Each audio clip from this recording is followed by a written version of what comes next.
प्रिय भैया बहनों, आज हम सभी कक्षा 9 में सामाजिक विषय के अंतर्गत अर्थव्यवस्था के अंतर्गत पाठ 3 का अध्ययन करेंगे, जिसका नाम है निर्धनता एक चुनौती।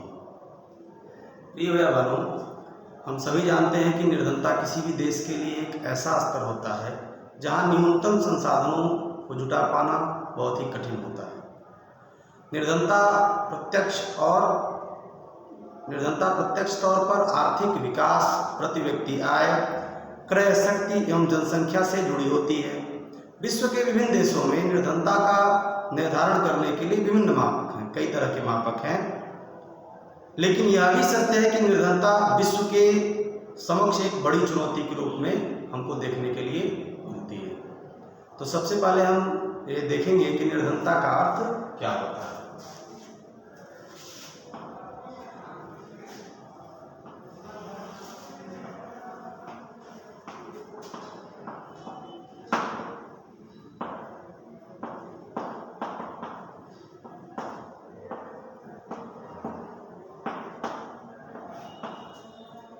निर्धनता का अर्थ आप सभी जानते हैं कि निर्धनता एक ऐसी स्थिति है जिसमें व्यक्ति जीवन की मूलभूत आवश्यकताओं की पूर्ति करने में सक्षम नहीं होता है।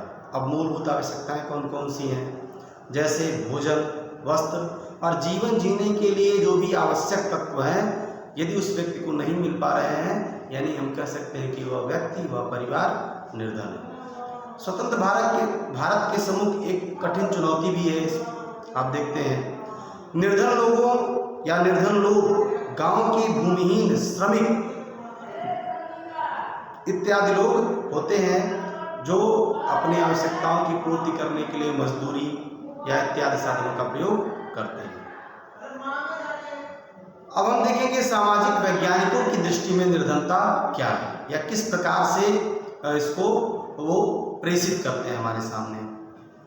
सामाजिक वैज्ञानिकों द्वारा निर्धनता के लिए प्रयोग किए जाने वाले सूचक, वो कई प्रकार के सूचक हो सकते हैं। जैसे यदि हम अपने भारतवर्ष की बात करें तो सबसे पहले देखेंगे कि इनकम, आय, कि जिस व्यक्ति को हम निर्धन कह रहे हैं उसकी आय क्या है, उपभोग का स्तर क्या है, यानी इससे संबंधित चीज़ों का हम अध्ययन करके ये हम तय करते हैं कि कौन व्यक्ति निर्धन है और कौन व्यक्ति निर्धन नहीं है। अब इसमें इसके स्तर कौन कौन से हैं?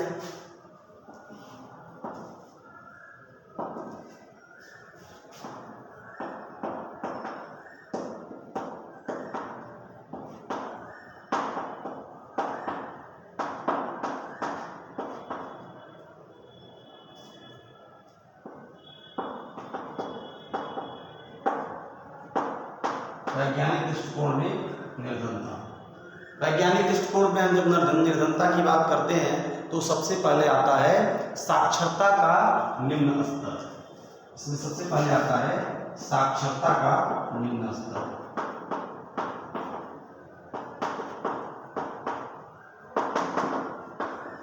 आप सभी जानते हैं कि यदि किसी देश में साक्षर व्यक्ति की अधिकता कम है तो वह देश या वह प्रदेश निर्धन लोगों की सूची में आता है।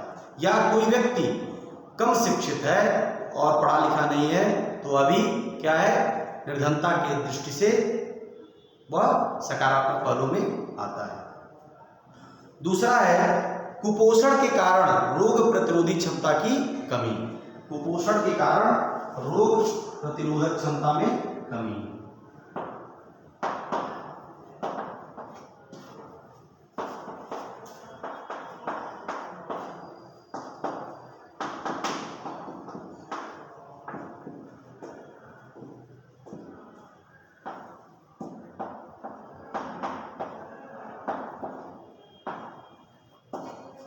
अब हम इसको किस प्रकार से निर्धनता में देखेंगे तो हम इसको देखते हैं कि जब कोई व्यक्ति अपनी आय से अपने शरीर को पोषण ठीक प्रकार से नहीं दे पाता है तो वह क्या होता है, उसकी रोग प्रतिरोधक क्षमता में कमी आती है। यानी वह उसकी निर्धनता को दर्शा रहा है कि जो व्यक्ति है, जो देश है, वह अपने देश के लोगों को या वह व्यक्ति अपने स्वयं के पोषण के लिए ठीक प्रकार से अर्न नहीं कर पा रहा है। तीसरा है स्वास्थ्य सेवाओं में कमी। स्वास्थ्य सेवाओं में कमी।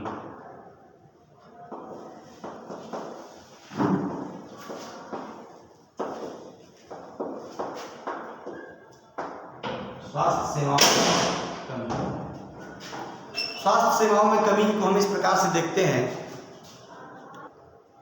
स्वास्थ्य सेवाओं में कमी, इसका अर्थ क्या हुआ कि जब कोई किसी देश में या किसी प्रदेश में वहाँ के रहने वाले लोगों को यदि स्वास्थ्य की सुविधाएं समुचित मात्रा में नहीं मिल पाती हैं तो वह देश या प्रदेश निर्धनता की सूची में आता है, या हम उसको निर्धन कह सकते हैं। यदि धन होता तो आप जानते हैं कि वह 100% उन सेवाओं को प्रदान करवाता। रोजगार के अवसरों में कमी। चौथा है रोजगार के अवसरों में कमी।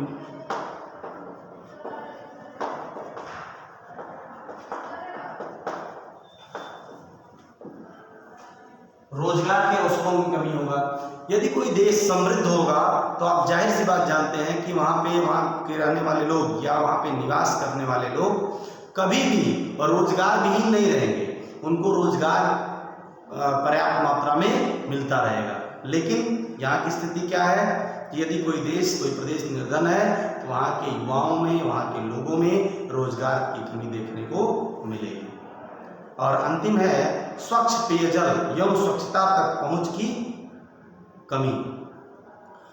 आप जानते हैं कि जल ही जीवन है।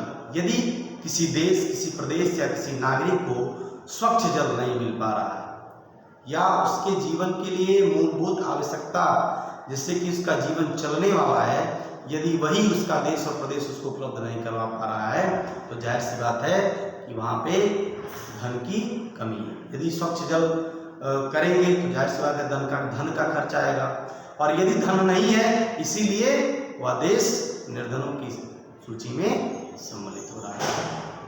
ठीक, तो अब अगली कक्षा में हम लोग देखेंगे निर्धनता के सूचक, इस विषय पे चर्चा करेंगे। और तब तक आप इस वीडियो को देख करके इसको समझें और कॉपी में नोट्स बनाएं। धन्यवाद।